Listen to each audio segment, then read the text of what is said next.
This is a brief session, and I will share some information about BIS and standardization process and importance of national and international standards.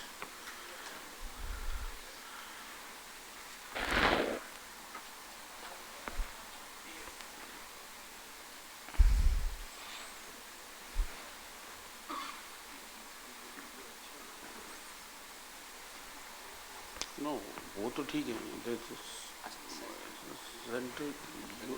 Presentation. No, I can see that. जानी है. हाँ, I hear also. Yeah.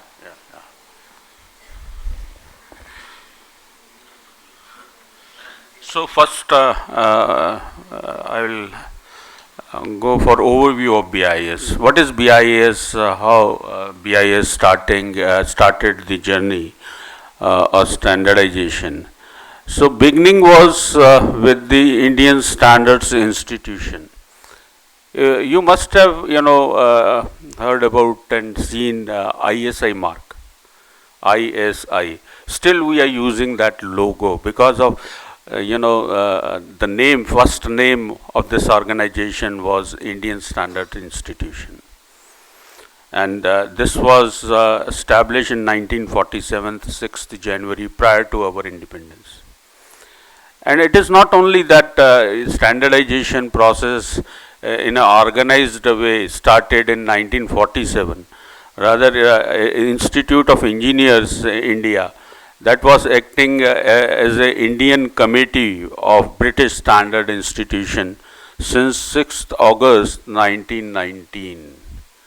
So it's a very long journey of standardization in the country, and ISI Indian Standards Institution started functioning from Delhi, and first Prime Minister of India, Pandit Jawaharlal Nehru, had laid down the stone in 1954, and it was again inaugurated by him in 1958 at Delhi, where our headquarters is situated.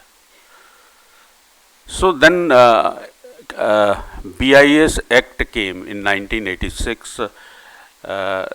This organization was renamed with the Bureau of Indian Standards under this act, and statutory status to BIS was given during this change in regulation. Then BIS Act 2016 came. That was revision of BIS Act 1986. Under this Act, BIS is recognized as a national standard body of India. Dr. Lal C. Varman was the first director of ISI. It was, way back. At that time, director was heading that organization. Presently, it is Director General. So, one more information that India is a founder member of ISO and IEC. The ISO and IEC was established around 1947-48. So India is also a founder member of these two organizations at international level. What are the major activities? One of the major activity of BIS is standardization, means formulation of standard, preparation of standard, publishing of standard, and then we have conformity assessment schemes, and the standards are established and then they are implemented through conformity assessment schemes. How many schemes are there? There are product certification scheme. Still we use ISI logo for those products. Then we have management system certification. Management system certification is certification against the management system standards like ISO 9001 for quality management system, for 14001 that is for environmental, like energy management system, anti-bribery management system. There are so many schemes are being run by BIS and management system certification. And then foreign manufacturer certification scheme is also there. Foreign manufacturers can also, take, certification from BIS. So we go outside, we visit those organizations, those manufacturers, assess their capabilities, manufacturing capabilities, testing capabilities, infrastructure, etc. And we have a set process for doing that. And based on that, we give license certification to those foreign manufacturers. They are not in India, but situated outside, and they also get the certification. Then we have a registration scheme. This is another conformity registration conformity scheme that is called a registration scheme. Basically, registration of electronics and IT goods. At one time, India was the dumping ground. If you talk about 2010, 12, and then the government thought how to stop this import substandard IT products into India. We cannot be a dumping ground for this. So that one regulation came under BIS Act, and MIT has taken that initiative, and this scheme was launched, which is being handled by BIS. Fortunately, I was involved in creating this scheme and running this scheme at that time when I was posted in that particular department. Hallmarking scheme of BIS for gold and silver articles. Everybody knows about hallmarking gold and all. So that is another activity. And then laboratory services. We have 8 laboratories, our own 8 laboratories for testing of products. That is basically to support our certification schemes, because under those schemes we draw samples, and those samples are tested in the laboratory. But 8 laboratories are not sufficient, so we have a scheme for laboratory recognition also. So we are having more than 2,000 labs for different products which are recognized by BIS for supporting our certification schemes. Then we have training also. Training is another activity BIS is doing for, particularly in the area of standardization, to make the people aware, stakeholders aware about standardization. So we are running various programs at Noida at our National Institute of Training. So we have presence almost all part of the country. We have office in Ahmedabad also. Rajkot is another office. Vadodara is there. So in Gujarat itself we are having 3 offices. So we have presence. So what is the structure? Governing council is there, then executive committee, advisory committees. Then we have headquarters in New Delhi. We have 5 regional offices in Delhi, Kolkata, Chennai, Mumbai and Chandigarh.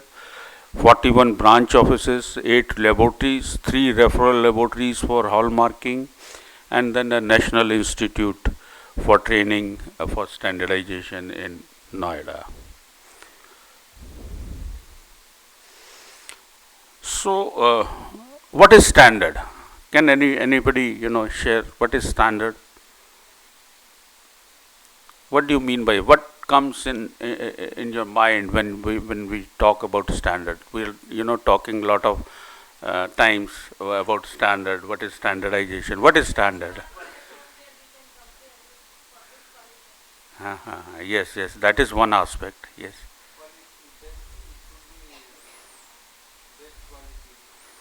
No, the best quality is okay, but what is standard? What is written? What is it a document? Yeah, benchmarking. Okay. Yeah. Yeah, yes, yes. That consistency is also very important. Through standardization, we can achieve uniformity. In my inaugural address, I was talking number of times about uniformity through standardization. So this is the definition. The document established by consensus. This is ISO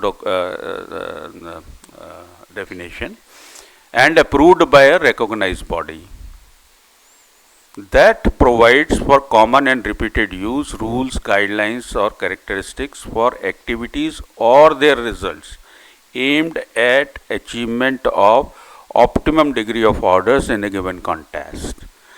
So it is slightly complex for if you are reading for the first time.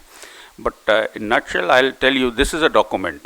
You can say it is a document established by consensus of stakeholders who will use that standard, and approved by a recognized body. That means it is a national standard body of that country.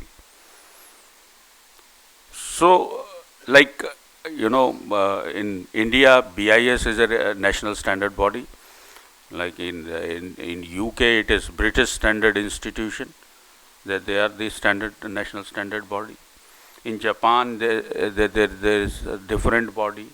Every country is having one national standard body. So whatever what document which is finalized by the technical committee, that is adopted as an Indian standard through BIS Act. BIS has only one role. Let me clear this on standardization. It is not that BIS made any standard. It is a national standard, Indian standard, published under BIS Act, because BIS is given the mandate to publish the standard. Standards are finalized by the technical committee, or you can say sectional committees, and approved by the division council of that particular sector. On their recommendations, BIS published the standard with the approval of our Director General. So these are the division councils. What is division councils? We have councils for each sector, like chemical sector, civil engineering, electronics and IT, medical equipment, transport, textile, and latest is environment and ecology. That is another division council recently established. And who established, I will inform you. The Ayush is also one of the division council for Ayush sector is there. Before any standard is published, approval of that division council is mandatory. So this is the way we work. Under the division councils, we have sectional committees. Division council actually make the sectional committees. So all standardization approvals, has to be taken from the division council.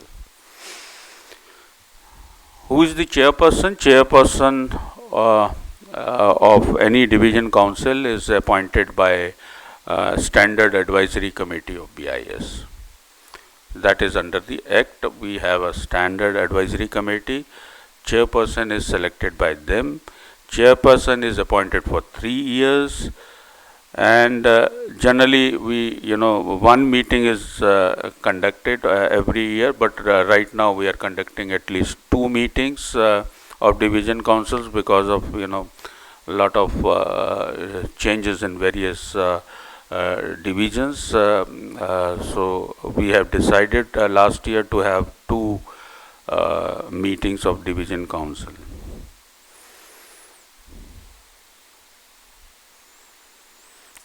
What are the functions? I have already told you. Set up sectional committees with their areas and defined scopes. So division council is actually the policy making entity to for standardization activities. Division council appoints chairperson and members of the sectional committees, and any new proposal comes, That is, approved by the sectional committee, but final approval is taken from the division council. Sometimes division council also tell about the priority of the subject. Sometimes they say that this particular subject or particular area should be taken up for standardization on priority. So that these are the basically functions of division councils, and as I told you, there are 17 sectors in which BIS is dealing for standardization. There are 398 sectional committees which are set up by the division councils, different division councils. One of the committees, Ayurveda sectional committee. Like that, there are 398 committees. Under these section committees, there are subcommittees, working groups, panels. More than 1,000 panels are there under different sectional committees. It is the decision of the sectional committee based on the need for any subcommittee or working group. Those they basically consist of the expert of that particular area or particular subject. They make the preliminary draft, and that draft is taken up by this sectional committee later on. As on date, more than 22,000 Indian standards are published, in a different sectors under these 17 division councils, which are basically product certification, method of test, code of practices, guidelines, vocabulary, terms and condition or terminology standards, and services standards also. We have recently started 3-4 years back. We have dedicated department on standardization and services in different areas, like transport services there, healthcare services is there, tourism services, environmental services, like that. So we are dealing with at least the 12 services sector for standardization. So this is the structure: governing council, president, our union minister is the president of governing council. Then standard advisory committee. One division councils are 17, sectional committees 398, and panels and subcommittees more than 1,000. Who are the stakeholders? This is what I was telling, that it is not that BIS is making the standard, or a group of some selected people are sitting in a room and making a standard, formulating an Indian standard. A lot of consultation is required. There is a process I will share with you. This is the process how we go ahead.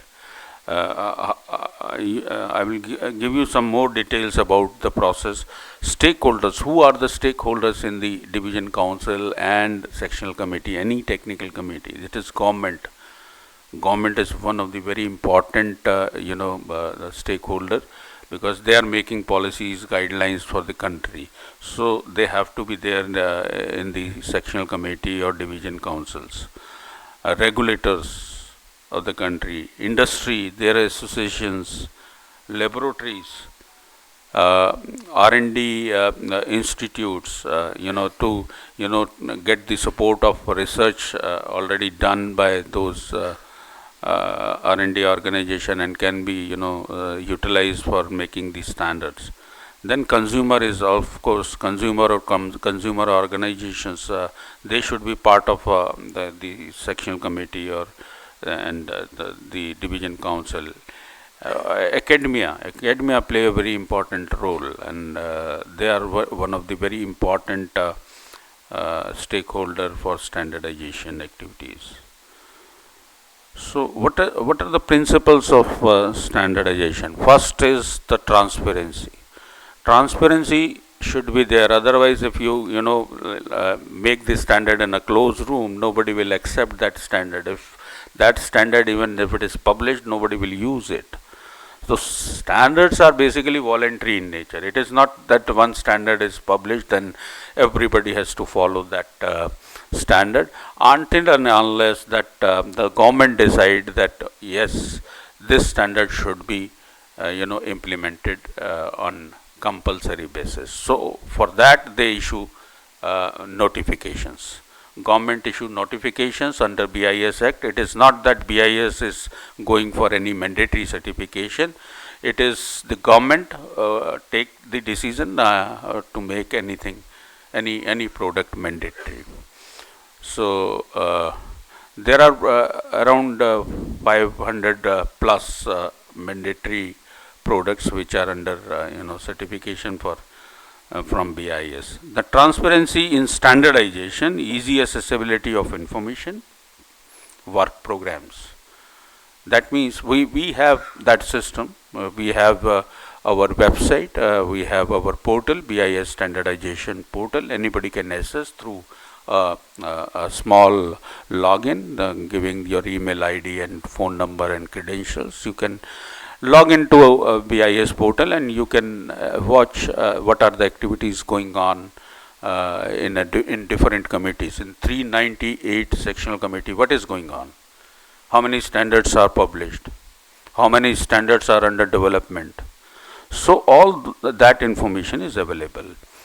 Our work program for each committee is available. So adequate time and opportunity for all interested to participate and comment. This is also very important. Suppose one draft document is prepared and you have not given time to the members to read that draft document, so you will not receive any comment. So sufficient time should be given. That is very important to get the feedback on what we have made so far. And then openness is another principle of standardization. Participation in standard development open to all. That means we are open, to have a participation in standardization process. It is not that always you have to be a member of the sectional committee to be part of that standardization. You can, give the comments, your suggestions on the draft documents. That is also one kind of participation. And then impartiality and consensus. No bias against or in favor of any specific stakeholder. So there should not be any bias. How? Because that we have considered at the time of our composition of any technical committee. We have stakeholders from different areas, like industry is there, consumers organizations are there, government is there, regulator is there. So there will not be any bias. If we don't maintain that, what will happen? All the industry people will come, or all the consumer organization can come, and they will start dictating their terms, making a standard which is one-sided. So we have to make a balance of everything and make the standard. Then effectiveness and relevance. We have to use the latest technology. Whatever latest is going on, whatever latest research is going on, we have to consider that while formulating this new standard or revision of standard. And that is very important. If you use obsolete technology, obsolete processes which are not being used in the standard, nobody will read that standard, nobody will refer that standard or implement that standard. Then there is a periodic review should be done. So BIS is doing a periodic review every 5 years as per our regulation also. Every 5 years that one standard has to be published. Otherwise, that standard life is actually 5 years. If you are not, reviewing that, and if there is no change, that is one of the, criteria for, extending the life of that standard. But otherwise, you have to get it revised in case changes are there in the industry, and there are number of amendments already issued in that particular standard. Coherence, avoid duplication, overlap, and contradiction. There should not be any contradiction. Government guidelines, regulation is saying something, and we are mentioning something in the standard which is conflicting with the regulation or government guidelines. So we have to ensure that also, and then coordination with the national standard body and SDOs. There are number of SDOs. What is SDO? Standard Development Organizations. Standard development organizations are there. Apart from BIS, they are, in a particular sector, in particular domain, SDOs are working. Like in telecommunication, BIS is not doing that much of work what the other government agencies are doing. So that part is with them. So we don't make standards which are overlapping or whatever work has already been done and we are reinventing that work. That we have to avoid. Development dimension is another principle, engaging potential underrepresented interested parties. Parties are actually, important stakeholders, but due to some lack of awareness or knowledge, they are not coming. So we have to identify those stakeholders also, and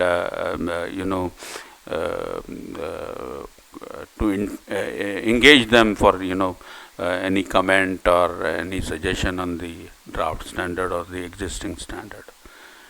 Improving accessibility of information, that is another criteria, another principle for standardization. So this is the sectional committees. Sectional committees are constituted by a division council. Member secretary is the officer of BIS, and members are organizations are co-opted to assist in the task assigned by DC, and that is division council. Normally, the size of sectional committee is around 30 members. Once in 3 years, these sectional committees are reconstituted. So how the members can participate, how the members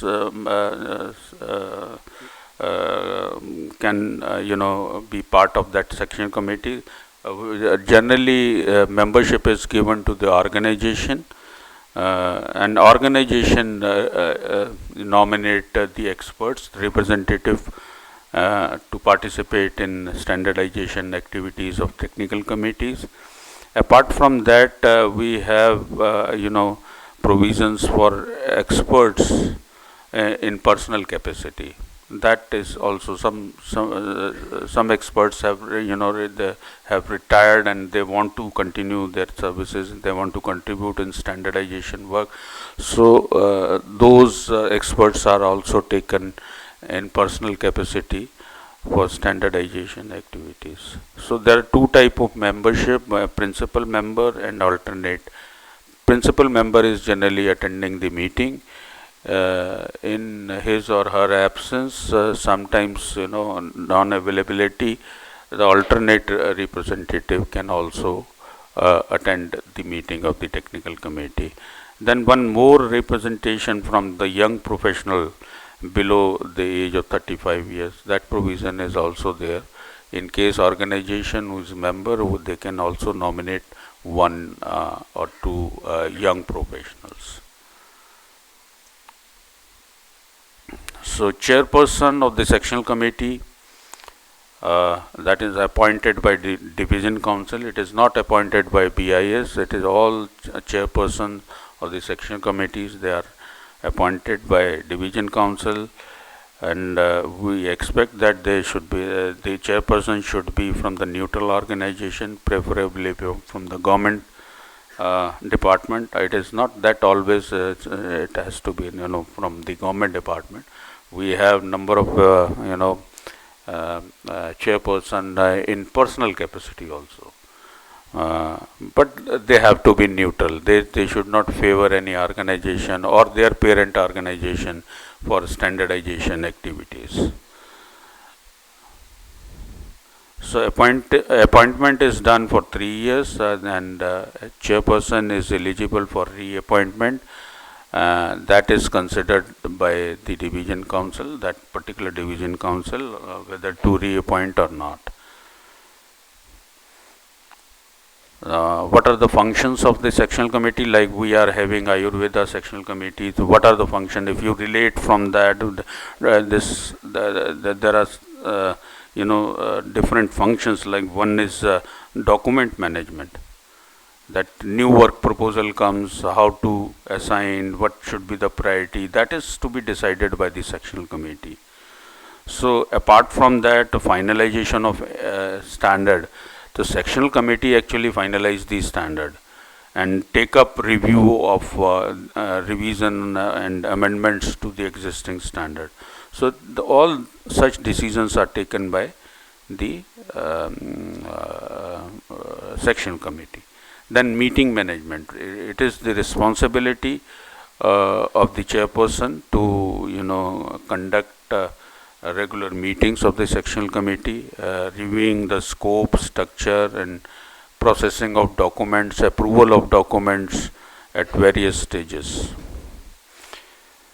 And then constitution of subcommittees, panel, working group, like that. I mean, these are nitty-gritties, but you may not be that much of aware about all these functions, but these are very important functions. Taking R&D work, that is also to be decided by the section committee. Providing clarification on technical issues. Suppose something comes from the government or from the court, say, for example, that you interpret this, what do you mean by this? Then BIS generally do not give that answer, because this standard is prepared by a technical committee. So we refer all such technical query which are not general query or the editorial sort of mistakes, but generally we technical part is referred to the technical committee for their reply, what they think about what is written in the standard is matching what clarification we are giving or we want to give, that is matching with the standard or not. So committee also decide on the international standardization work. We whenever any technical committee, there are two things. One is our national mirror committee, our committee, our sectional committee. There can be a parallel committee at international level. Suppose there is a parallel committee, then who will look after that work? How we will participate in that international standardization work in that particular committee? That decision is taken by the sectional committee. How they will decide the Indian delegation who will represent India in that technical committee. So that analysis, assessment is done, and on the basis of the recommendations of sectional committee, we generally participate. And we also have to cast the vote on ballots, because the international level standardization is slightly different. They have a ballot system. Suppose one work item is to be approved, then they will issue a ballot. All member countries will give their opinion whether to take this subject for standardization or not, whether new committee is to be formed or not. Everything is done through ballot. So balloting, what should be India's point of view in that particular area, particular domain, that recommendation comes from the sectional committee. So it is really very important that our members should have expertise in all the areas where international standardization work is going on. What we have done recently, that we have designated experts for each project. Like one subject is there, two designated experts are there from India who they will look after Indian interests to for the standardization, and whatever they will try to make, and we will examine those contents of the standard, and we see that whether Indian interests are considered or not.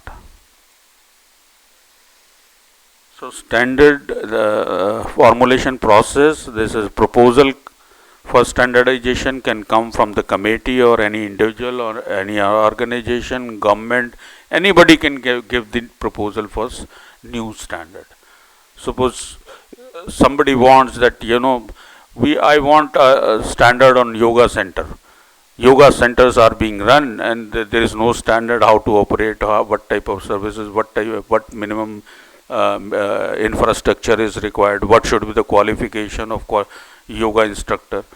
So if somebody tell us, and that will come to the technical committee, then we have to decide whether to take up this subject for standardization or not. If it is in the interest of the consumer, interest of the public, then technical committee decide, yes, we should make the standard. Now identify the experts.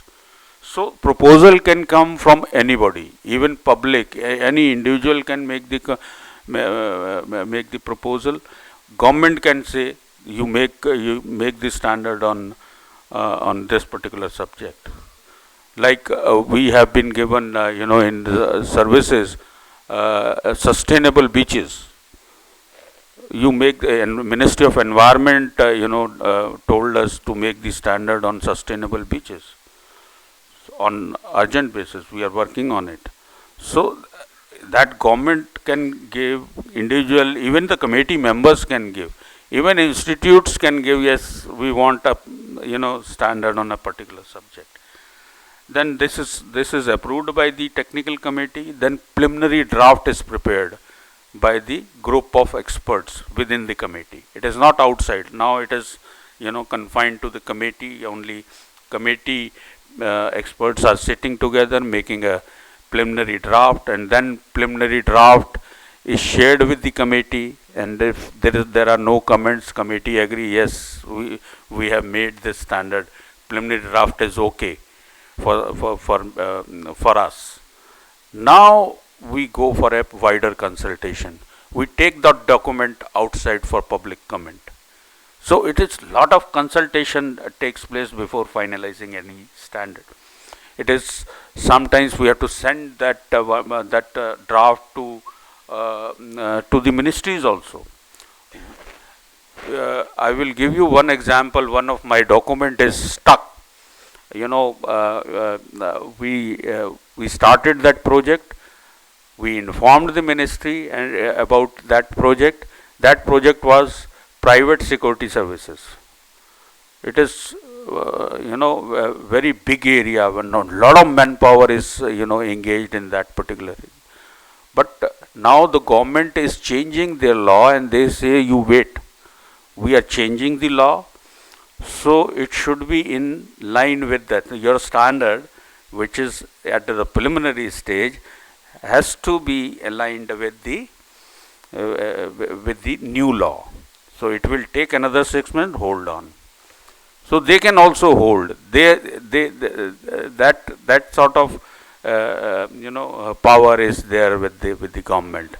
So wide circulation, we circulate that document with all the stakeholders who are not part of our sectional committees, who are not there in that room, and so it is available to everybody. Our industry, government, and state governments, our departments and institutions, consumer organizations. We have a big database in for each sector. So we circulate, distribute that particular document for wide circulation, which is cleared as a P draft. It is cleared by the sectional committee. So lot of comments we receive normally. Comments comes like even 15, 20 to 200 on a particular document. So that sort of consultation is taken before finalizing the standard. And technical committee also want, section committee also want that we should receive some comment. Sometimes we have to extend the deadline also, because deadline is given, it is gone, but comments are not received. That is very alarming. If there are no comments, that means either this is a perfect document, which is, probability is very low, or nobody has read that document. So both ways, it is serious issue. So sometimes we have to extend. We have to again approach, remind the experts to give the comments. because no document you can say is a perfect document, because there is always a scope of improvement in everything. So once that comments are received, those are resolved, then that document is finalized by the sectional committee. That document goes to division council then. Suppose any document finalized by Ayurveda sectional committee, that will go to Ayush division council for approval. They will also see. But most of the time they believe that the committee has properly reviewed. So not much of time they take. I mean, in 10-15 days approval comes, and then the role of BIS comes. Under BIS Act, then we have to notify that document which is approved by the division council also. So there are two approvals: section committee approval, division council approval. Then it is notified after the approval of our Director General. So that standard is then published. This is the process. Whatever I have explained, it is there. International standardization activities, like I said, that we are the founder member of ISO and IEC. BIS also work as a WTO TBT inquiry point for India. 30 memorandum of understandings and 8 bilateral agreements have been signed with the different countries. Indian standards are harmonized with the international standard. What is harmonization? The harmonization is basically the standards which are at par with technically at par with the international standard. And what are international standards? It is not that any other national standard body has created, that is an international standard. We consider international standard only the standards issued by ISO or IEC. Those are international standards. Other are, there are European standards. There is a European Union, they make their own standard. Even the national standard body of each country, they make the standard. Those are not the international standards for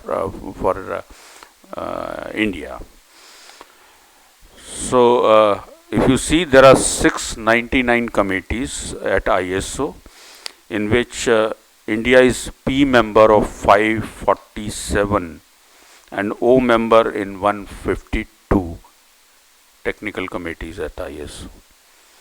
Similarly, in IEC 174, we are P members in 119 and O members in 55. What is P member? What is O member? Observing members, where sometimes that technical committee is not that much of relevant in Indian scenario. So we generally take O membership, or sometimes we don't have the expertise also. In some areas we don't have expertise. If we don't have expertise, how we will participate as a P member? P member is a participating member. That means we are having experts. We have nominated experts in that ISO committee or IEC committee, and we are participating in standard making process. We are giving comments to the international standard. We are proposing new subject for standardization at ISO or IEC. So those are we have P members have the obligation to vote. You cannot skip any vote. If you skip any vote, you will be degraded in membership from P membership to O membership. So this is very important. We have to keep the track. We have to consult our experts to give comment, so that India's point of view can be given to that technical committee.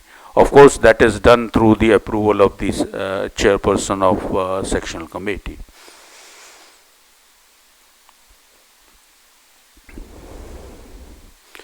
So international standardization activities are like in the morning also I said that BIS in consultation with the Ministry of Ayush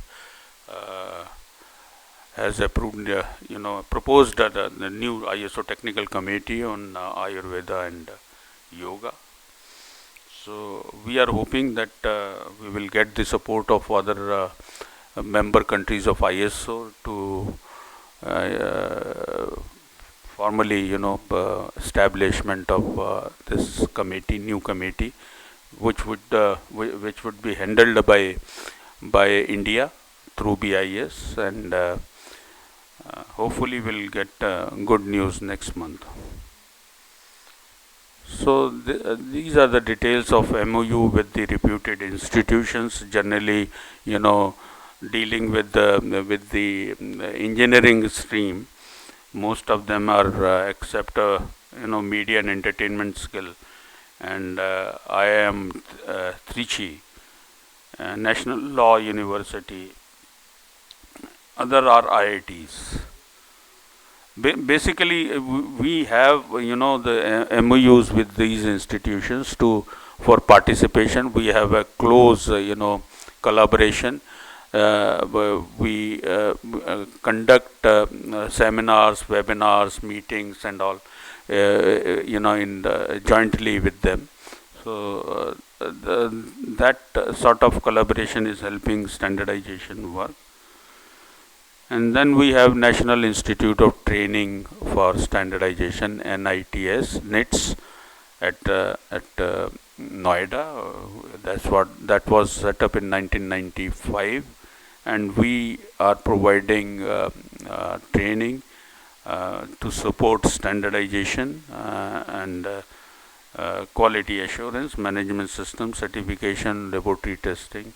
All sort of training modules are there which are being run, and we have a calendar also issued by NITS. If anybody wants to attend that particular training, there are cases where we sometimes हम वो जो फी जो लेते हैं उसमें कुछ relaxation, और sometimes we also don't take fee for the government official or R&D organization, but otherwise they are all paid modules.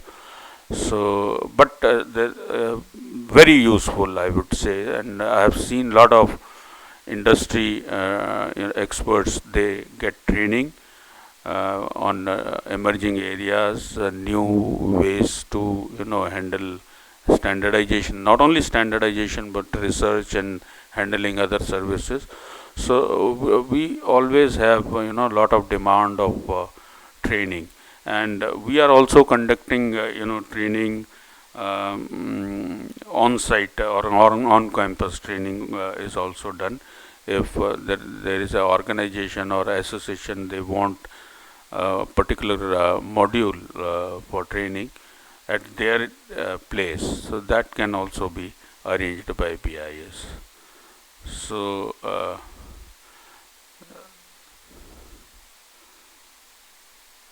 apart from that, BIS is also engaged in standard promotion activities and consumer engagement. We closely engage ourselves with the consumer, because ultimately the standards are used by the consumers. Everybody is consumer. I am consumer, you are consumer, but for the consumer organizations, there we get a lot of feedback on what is going on in the market, what type of changes are required in the existing standard, or what type of problems are being faced as far as quality, safety, and reliabilities of the product is concerned. Thank you for patience listening. I mean, it was slightly lengthy, but I think it is very useful. You should know what type of activities are involved in standardization. So we talk a lot of about standardization, but things are not that complex that it look like. Sometimes you will feel a lot of things are to be done, but once you enter into it, this can be streamlined, and very useful, and you get lot of satisfaction when, if you have contributed in making any standard, and that is published and recognized also by the stakeholders, government, that you have made a good standard, and that is implemented also later on. So lot of happiness comes when you have contributed. So thanks a lot for listening me. If you have any questions, any query, kindly I'm here to answer anything in your mind, any doubt, anything you feel that more information is required.